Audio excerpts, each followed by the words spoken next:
employment and immigration, professionals and occupations, showed up. For lunch with us today and is with us this afternoon. He's quite interested in the CAPFT transformation presentation, but also wanted to hear comments from back from the members. He's the director, and if you can stand, Adrian, and if you want Adrian.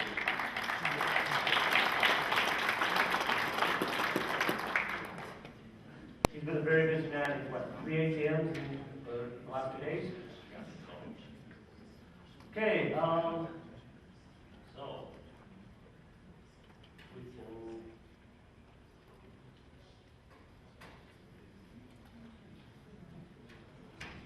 So I've been delegated to provide the update on Nate. Roger D. Champlain is very sorry that he couldn't attend, but some very important business came up at Nate that he couldn't get away with. And so he sent me a letter, and I've kind of wiggled over the stuff on the letter into this presentation. You're going to have to bear with me. It's going to be a little bit of flipping back and forth between this presentation, his letter, and one other document. But it's just going to be a quick overview of what's happened that day over the last little while, what's happening in the future, and a few things like that. So just so you know my involvement with Nate, Nate graduated in 1992.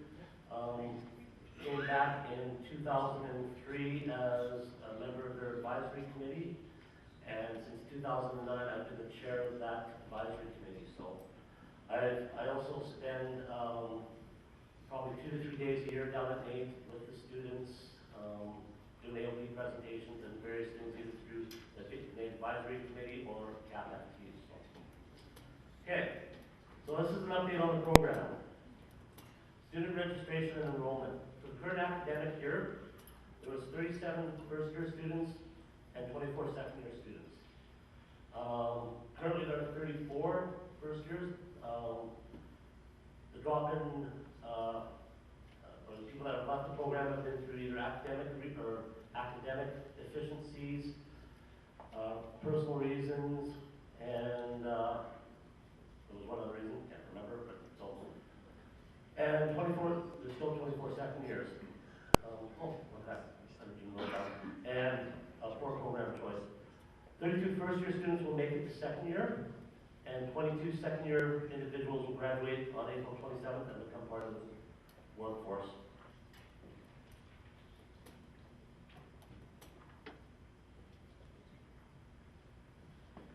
Okay, program quota and recruitment.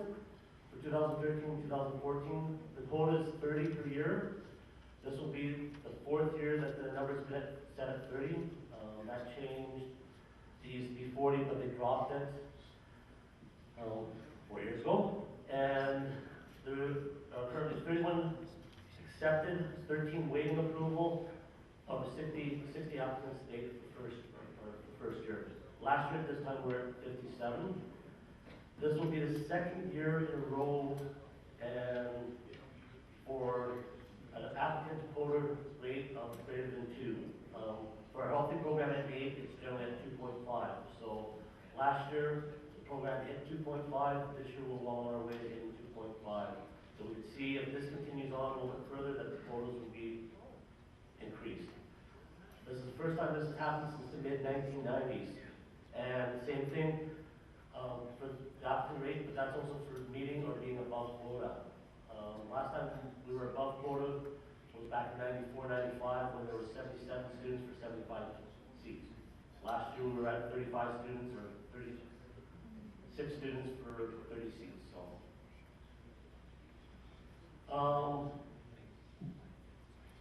the other big thing on program recruitment and is Mark Dewey is the lead or the team lead for recruiting and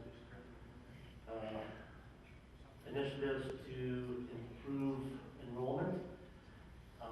He's been developing DVD with videos on it, showing different aspects of what the program has to offer. CAPFT has actually sponsored 2 of those videos, one strictly on professionalism, and the other one, I'm drawing a blank on, but it had a good portion of what CAPFT is about.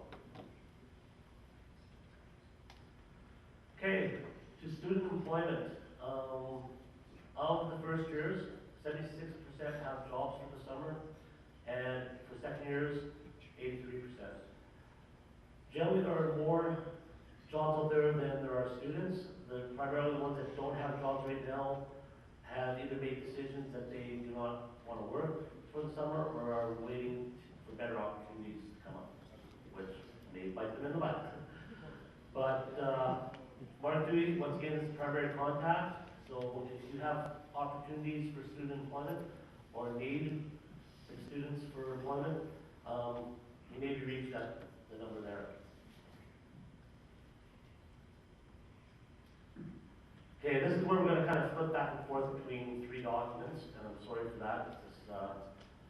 It was just too difficult to hold on to one. But back in 2009, the advisory committee advised the program chair and the dean that we really had to go through a program review. It was getting a little bit outdated, and we didn't feel that we were meeting the needs of the employer. We were skating by some of the needs of the employers, but also we weren't staying up on time of what the students wanted or were expecting from the program. So in 2009, they started an internal review, and then after that internal review, an external panel was brought in to do an external review, and those, it was three higher level respected individuals from industry that conducted that review. What came out of that is, I'll show you on the next thing I bring up, but Nate has, they're adopting an outcomes-based education academic model. Don't ask me to explain it, but the best way to describe it is quite modular, it's concise, and it offers up less credits, but there's less courses, and the program timeline has been shrunk down. So Nate Forrester was always kind of out there when it came to the technology programs or the full two-year programs. Our program was always a little bit longer than everybody else's. So that's what's happened. They worked to shrink that so we meet Nate requirements a little bit better. Just give me a sec here.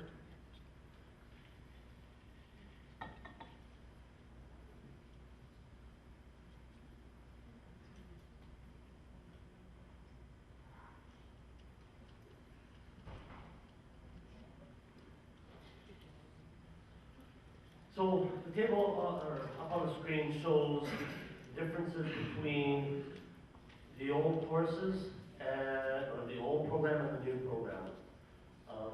So you can just go through it. You can see that before we used to have 57 courses, now there's 26.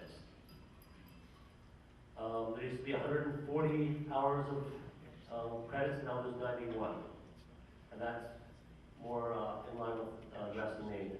Course hours are old ones were 2,300, now it's just below 2,000. And the number of weeks goes from 68 to 64. You can see the winter semesters are 15 weeks, which is Nate's standard. The reason the fall semesters are 17 weeks is because of fall camp and the camp at CAPFT. So some of you may look and go, whoa, we only have 26 courses now instead of 57. The material that was decided on by that external panel review and advisory committee that was brought in or kept was then wrapped up into these 26 courses. The material that's being delivered is almost the same amount of material, it's just being delivered in a different fashion. I'll just show you a couple of examples here.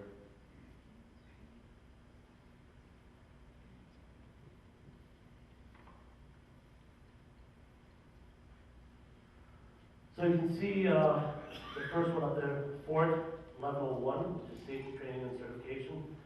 Used to be portions of two other courses. It used to be part of FOT 100, which had 4 modules to it, and FOT 301. Same thing with force inventory. It used to be FOT 105 and 120. So that's how they went through. They've just made larger courses with more modules within them. So the courses that we got rid of were Microsoft Access, vegetation management, remote sensing,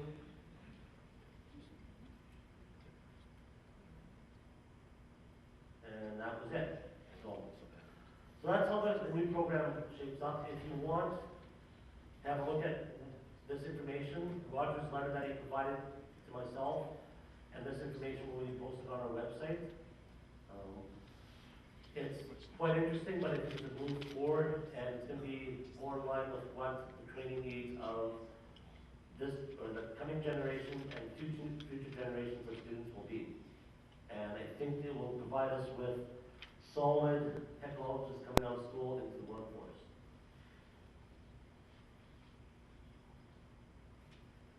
Okay, last thought.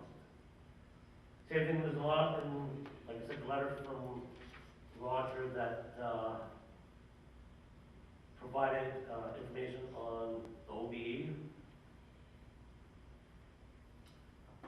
So there has been a few staffing changes over the last couple of years.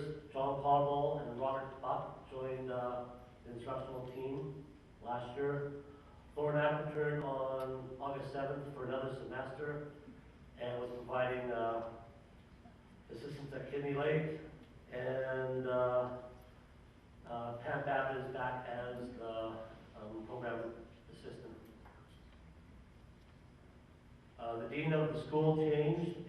The new dean is Dr. Forrest Tittle, and he replaced Bill DeShinkle. There's some stuff on the equipment. The other thing I'd like to note is the advisory committee is going through a bit of a transformation. We're looking for new members, so if anybody's interested in becoming involved in the program advisory committee, or with anything at NAIT, if you want to come in and help out with doing AOPs or doing civil culture or doing a field tour or whatever, please get a hold of Roger D. Champlain at NAIT. You can see his email up there is rogerd@nait.ca, or you can also get a hold of me at my email, this email or my CAPFT email, and I'll forward it on to Roger. So the big thing is the program's changed a bit, but it's changed more in how it's being delivered. Then we've got some feathers of it, but you know, we brought a few things in, removed a few things out. Student application rates and the quota are up, and we're graduating more people into the workforce, which is excellent and great to see. And the last thing is that they've been working very hard on enrollment recruitment through DVDs, trade fairs, and a whole bunch of other activities. So, any questions? Hey Pat, I know it's not your presentation, but it seems kind of scary when Craig says that we'll need 60,000 people, you know, by 2020, the next 7 years, I think. 18% were supposed to be like technical people, so that's what, 10,800 people that, you know, tech grads that we might need, and we're going to produce like 30 a year for 7 years. Yeah. So we've got over 10,000 shortfall of technical help if Craig's numbers are right. Yeah, and you know, I heard a similar discussion last year before the AGM at a NAIT advisory board meeting, and they were estimating that there's going to be a need for 640 technologists over the next 2 to 3 year period in Western Canada. But those were not just forestry technologists, those were essentially natural resource technologists. I agree it's kind of scary, but I think what's going to happen is more and more our traditional forestry jobs are going to be being conducted by non-traditionally trained forest practitioners. And it's all going to be based off of what you're competent to do and sign off on. I think it's where it's going to go. There's only so much they can do, and they, you know, the longest time the NAIT program was on its knife's edge. It was when you're at the advisory committee where, you know, when coming up to it, we thought that, you know, that would be last year, but they held on and then things turned around a bit. I don't think we will ever get back to the glory days where we had 75 bucks in the seats, but we're hoping that we get up to about 50, and that we're having 50 come out every year. And with that, and also with what's coming out of the Maritimes and Ontario for students, and now some of the restructuring of the programs that have happened in BC, there are probably 150 to 200 students, technology students that are coming out that could be available to Alberta. I know with my company, we prefer to hire Nate, but over the last 5 years, the majority of our people have come from Ontario or the Maritimes. Yeah, and I guess that 60,000 people is across Canada, Colin pointed out, but it would be better if we were a leader and exported people out rather than have them come in. Definitely, and that's, Nate has looked at that. It's one of those struggles. It's, you're in this business model where you have to meet quotas, and it's such a struggle to meet quotas, and everything's based off of those budgets. And for a program that's right on the fringe, Nate probably doesn't see that, we want to, spend all that money to expand. There's other areas that they can do better in, and that's a business decision they have to make. It's been a little while since I graduated as well, but the year I went, there was 1,200 applicants for 75 seats, and 36 of us graduated because it was a tough course. Yeah, and that's so I guess the whole thing is what we can do to help out in this situation is get the word out, talk about forest technology, talk about forestry at the U of A, talk about forestry just in general to everybody that you can talk to, get them through the programs. They're not interested in forestry, get into natural resources or environmental sciences. We're going to need these technologists and other professionals, from what it sounds like, coming over, over the next 10, 15 years, to be able to do this work. And that's one of the other things that Roger did want me to bring up is that if they can assist in doing any of your school talks, if people are doing school talks and they want some materials about Nate and the program or some posters, those sort of things, they're willing to provide those to you. Just wondering if we're doing anything as far as career fairs at the high schools. They, Jared, maybe you correct me if I get this wrong, but, okay. Kelvin, do you want to comment on that to the neighbor? Do you want to comment on that to the neighbor? Sorry, what was the question?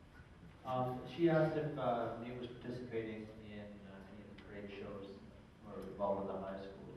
I know Nate goes to the boat sportsman show. Kelvin's the current neighbor, so I'll let him speak on it. Sorry, I keep on doing that. I'm used to, Jared, what's going on with Nate? Well, I know Nate's involved in the boat sportsman show every year. So they would boost that up and they try to get the word out there. Nate, Forest Technology Program obviously participates in the Nate Career Fair every year. I don't know of any high school career fairs that are going on, but I think I will maybe talk to Roger about that and see if we can get something set up. I'd be willing to go out with the students and represent Nate and CAPFT, but that's a great idea for sure.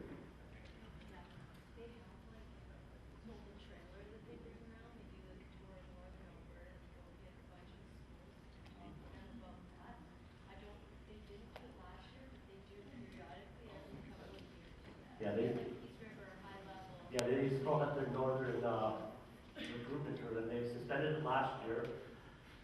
It's not on the books right now to be done this year. Once again, through the Alberta budget process, Nate got hammered, thus F&T got hammered, and some of those things. But they were finding in the rural centers, there was great value for bang for your buck, sort of thing going on with that. But once they started hitting the more urban centers, such as Edmonton, Brantford, that kind of stuff, it wasn't so great. But Danielle's right, we used to do it. It's just it was suspended last year, and I'm not sure what's happening this year. I'll absolutely look into it though. I'll get a hold of Roger and see if we can make something happen. I just wanted to say quick, I've done a lot of volunteering with Nate and recruitment and stuff like that. And It's interesting to hear us all talk about marketing forestry to outsiders and getting awareness up. It's really, what I find really difficult is that, you know, we all like to criticize programs like the university and NAIT, but if kids don't know what forestry is, just because you come there and tell them about a profession, they're not going to be inclined to be signing up for it. We need to hit them with general industry information sooner and not just program specific stuff. And one thing that's like super great is that Worthwhile project that Alberta Forest Products Association did. If you guys haven't checked that out, you should definitely check that out and definitely refer people to that when you talk to them about recruitment and things like this. And one other thing I'd like to say is we talk about marketing, we talk about having money to do these things. It is amazing how many groups that I've seen, small groups, they're throwing a couple $1,000s at recruitment strategies. Like every little community almost has something that they do that they're trying to build awareness with. It would be nice that if people who were involved in these sorts of things all communicated to the college and said, look, this is what we're trying to do, and maybe we could actually pool some larger resources together to make a bigger campaign for things. Just some food for thought, like people who are out there who are doing these things, because I seem to meet them all the time. It's so hard to get everyone to collaborate into one thing, but anyways. Thanks, Danielle. Any other questions, comments? Okay. Well, one thing I'd like to say is when the NAIT videos are ready, they'll be posted on our website. I can't remember if the word wall is posted on it, but it can be found at the FPA website. And it's a great video, honestly. To the students that I talked to in first year, that was one reason that, or one of the main things that caused them to go to NAIT forestry. So it is a good program. And hopefully the NAIT videos will do the same. Okay. So sorry about how that presentation was, but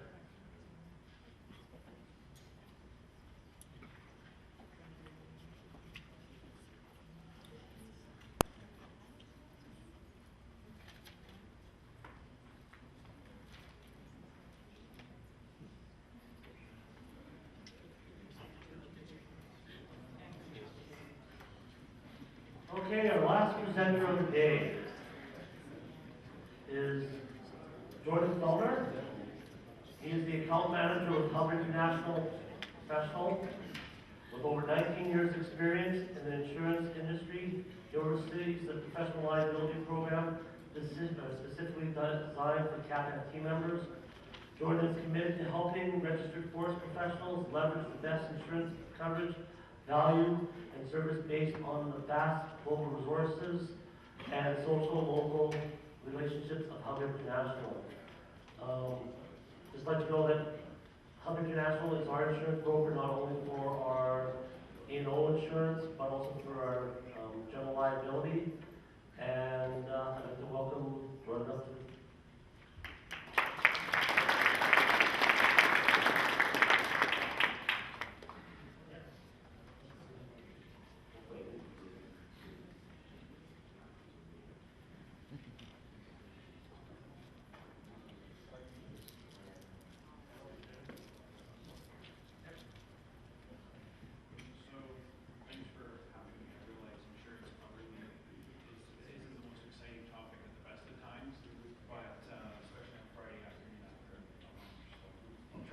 keep it as lively as possible. I thought I'd start with something light, just a little insurance story I came across. It reads this way. It says, a lawyer and an engineer were fishing in the Caribbean. The lawyer said, I'm here because my house burned down and everything I own was destroyed by fire. The insurance company paid for everything. That's quite a coincidence, said the engineer. I'm here because my house and all of my belongings were destroyed by a flood, and my insurance company also paid for everything. The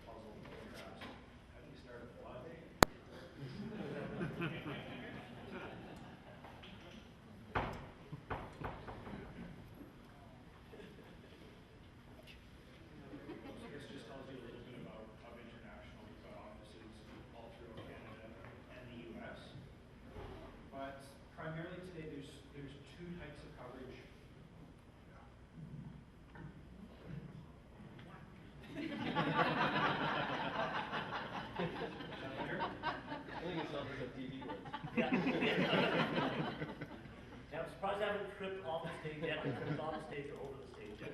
Okay, sorry, I'll try and That's better. a little more clearly into the mic. So primarily, there's two types of liability coverage that I want to speak to you about today.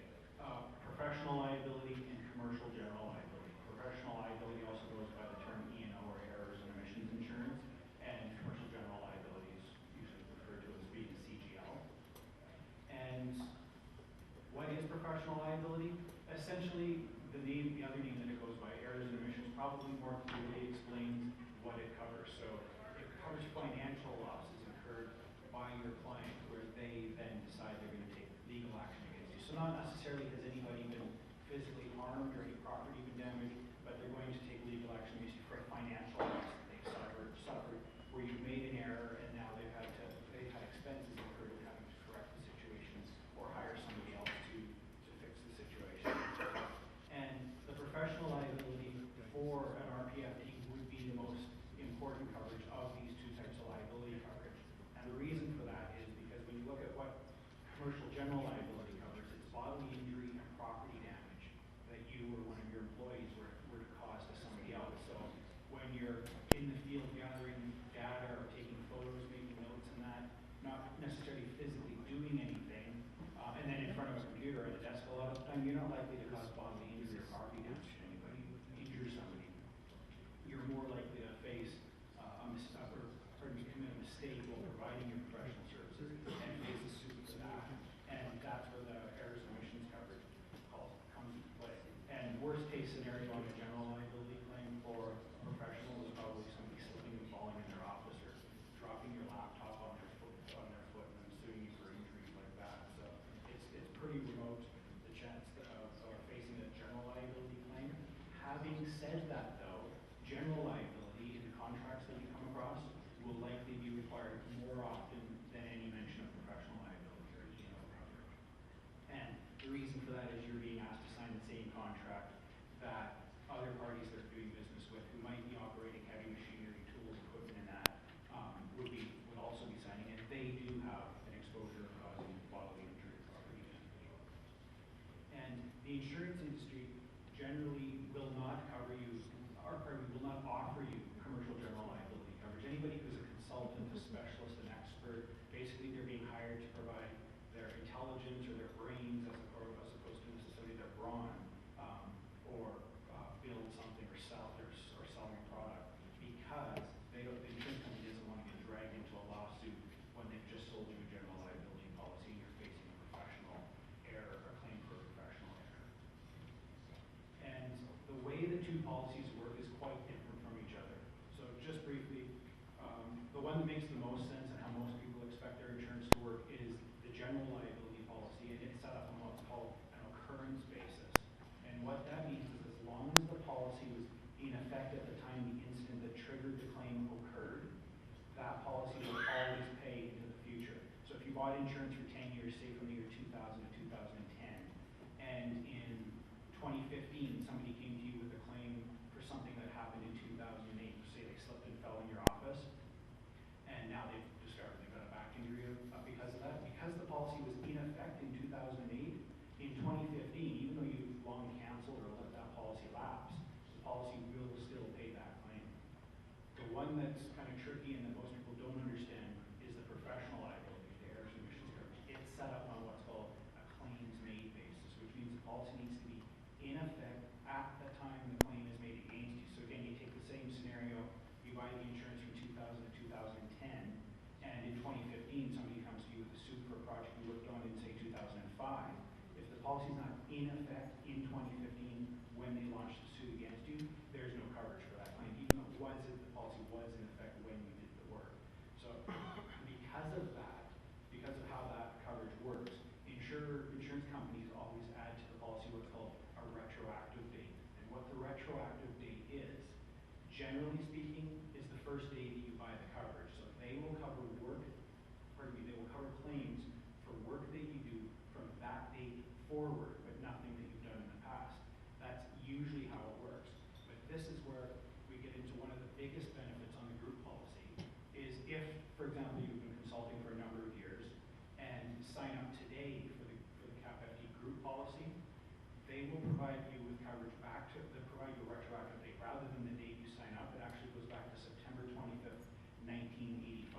essentially for most people, there's no retroactive date.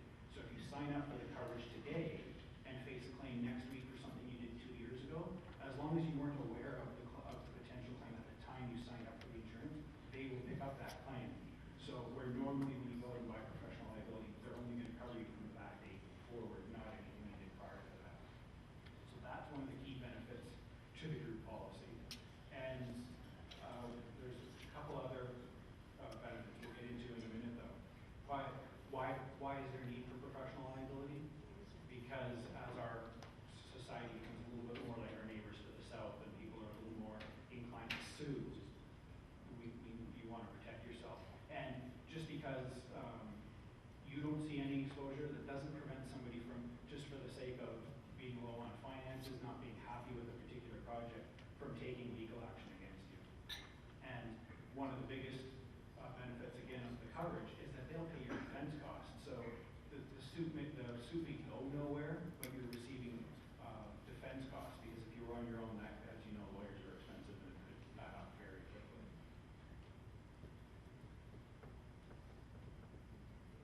And just before we get to the cessation of business, one other thing to mention is on the group policy, there's options for a number of different scenarios. There's basically 4 different options that the insurance companies provide. There's one where you're an independent consultant and it's just you. There's another discounted rate per professional when you're more than one professional in a firm. And then they've got an option where you're employed by somebody else, but just want to protect yourself personally in case somebody should come against you.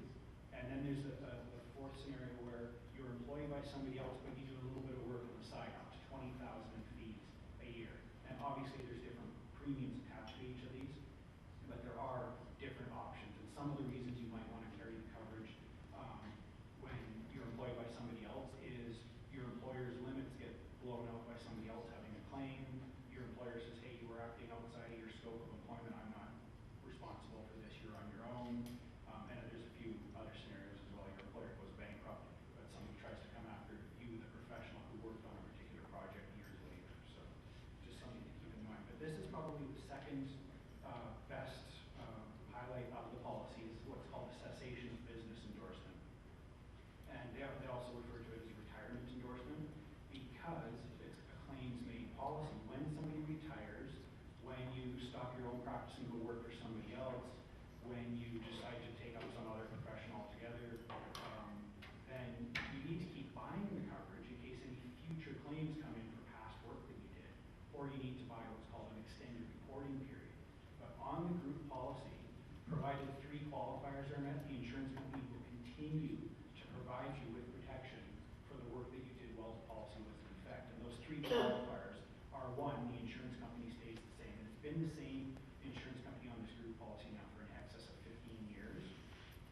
2 is that you maintain your membership in your professional association. And 3 is that you've ceased entirely. So where I see that becomes an issue sometimes is someone retires, but then something comes up that interests them and they want to go do that particular project, or a previous client calls them up and asks them to come back. You have to have ceased entirely in order for this endorsement to benefit you. But again, that can save a lot of premium of the end of your policy because you need to keep renewing it for a few years. So the risk management process, you can see it here, but basically, quite simply, it's what are your risks? Figure out what they are. What options do you have to manage them? Pick one, implement it, and then see how it goes, see how things go, and tweak it as necessary. But certain things we can't insure. There are exclusions on every insurance policy. And whether you've got insurance or not, having a risk management strategy or plan is always a good idea.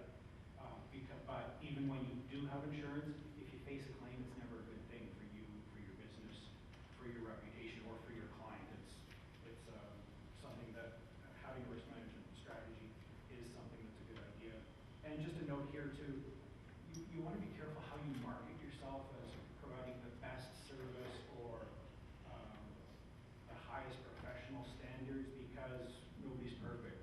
And the minute you make any mistake, you're a breach of a contract, or you're not living up to what you've marketed yourself as, because the law only expects reasonable care or due diligence, not perfection. So keep that in mind as well. I can't, and to condense what I've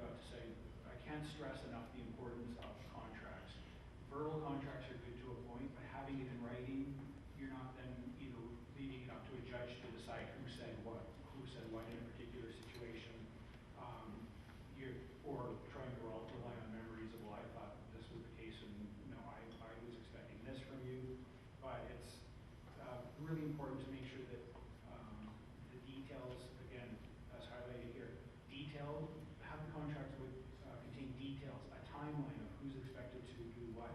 If there's any changes to the project as it progresses, have these documented as well, so that there, again, so that there's no issues in the event something does go wrong. And if there's anything, if you're being asked to sign your client's contract and there's something in some language in there that you don't understand yourself, it's best to consult a lawyer. A few dollars today could save you thousands tomorrow, so. And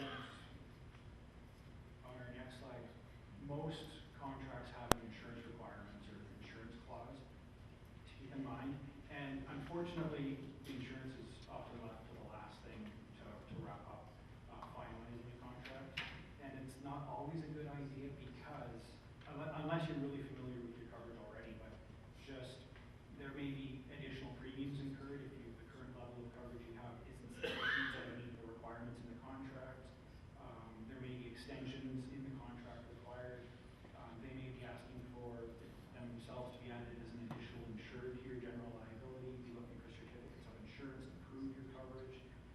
And it's better off to find this out in advance rather than after you sign the contract with it. It's going to be any extra cost incurred, because I do see it on a regular basis where somebody signs a contract and then comes to get the insurance and realizes a lot of their profit has been wiped out by the cost of their insurance. And when do you report a claim? Anytime you get a hint that somebody might be taking legal action against you. And part of the reason to report it, even though nothing may come of it, is the insurance companies have either on staff or accessible to them professionals that deal with this on a regular basis, so they'll know exactly what to do to minimize your exposure or to lessen a situation so that you're able to manage it properly. And I brought some claims examples. I was actually, my underwriter was going to attend from Encon, who's the insurance company behind the group policy, but she emailed me some examples. So I'll just read them as she sent them to me here. The first one relates to a disciplinary action, and it says, a member received a complaint regarding their conduct, which was unbecoming of a forestry professional. As such, they were being called upon to appear before a disciplinary committee. The policy provides coverage for a lawyer to provide conference, counsel, and prepare documents, all related to a disciplinary action. This is subject to a $25,000 limit. Disciplinary matters can also involve investigations into whether a member was diligent in providing professional services. So that's one instance. There's a couple more here. This one reads, a firm was retained to complete a site assessment that included topographical, vegetative, waste, soil, and wildlife information. The purpose of the report was to find a gravel source that would be suitable for extraction and use in the building project. The testing performed was incorrect, and the source ended up being unsuitable. The plaintiff was awarded damages related to the cost of extracting gravel, which was of no use. And this particular claim resulted in payouts in excess of $200,000. And then just a couple more here. It reads, insured performed a timber survey for 4 properties of varying sizes. When tabulating the information, a transposition error was made by the insured, resulting in 2 parcels being shown with wrong amounts of timber on them. The third party then sold the property separately. It was at this time that the error became apparent and plaintiff claimed for the loss. I don't know how much was paid out in the situation of the next few, like I did in the last one there. The next one reads, the insured incorrectly assumed that the stumpage rate was fixed at the time the permit was taken out. The insured provided a harvest plan and obtained a cutting permit for his client. The insured assumed that the stumpage rate was fixed, but when the insured reapplied for the permit, the rate was higher. The client demanded the difference for the quantity of trees harvested. And lastly, failure to properly lay out deflection lines used to indicate boundaries for certain types of logging. Part of the area did not have any deflection lines, so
one of the only ones that we found when I started up my company, yeah.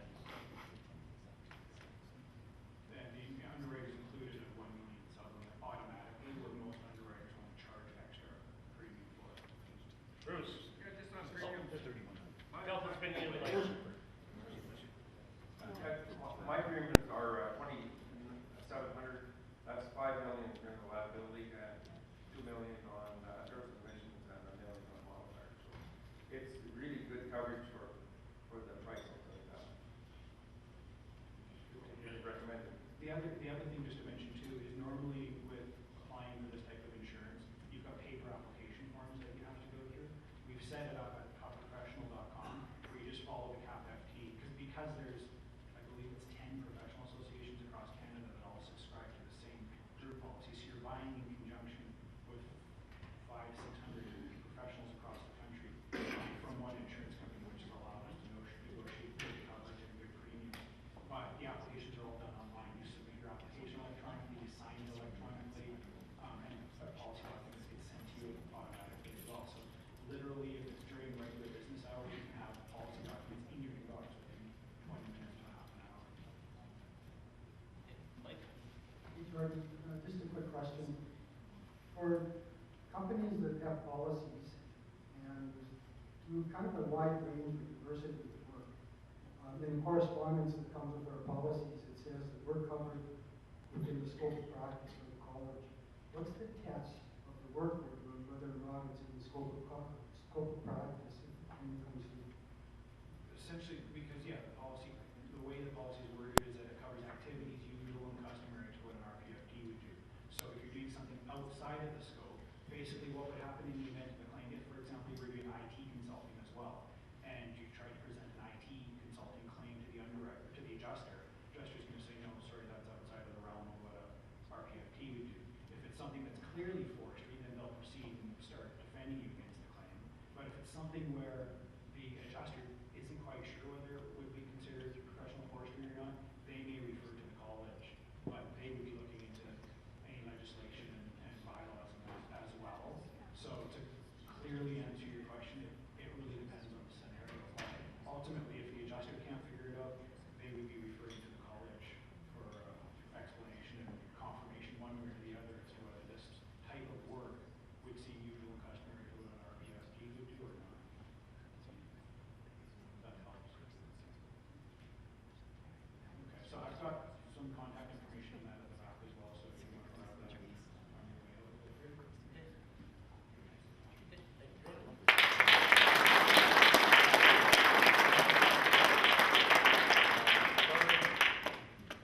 Jordan?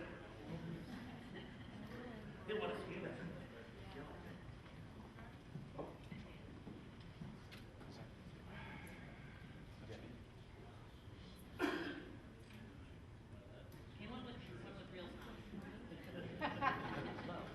It's over.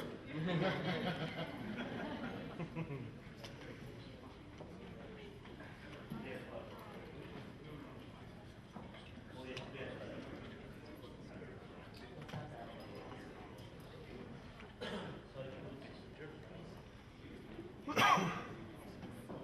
Yeah. Yeah, it's kind of interesting that we gave the insurance guy forest fires and all the other stuff that happened on this way, so. Okay, I guess that's it for today. Besides door prizes, so we got probably about 20 door prizes to go through. Just gonna quickly draw names and Dave's gonna help me hand them out if he could. And we'll get through that. The other note is for all the outgoing council and incoming council, we just want to have a quick little meeting after we do the door prizes. Okay. Oh, yes, sorry. It is on the website? Okay, but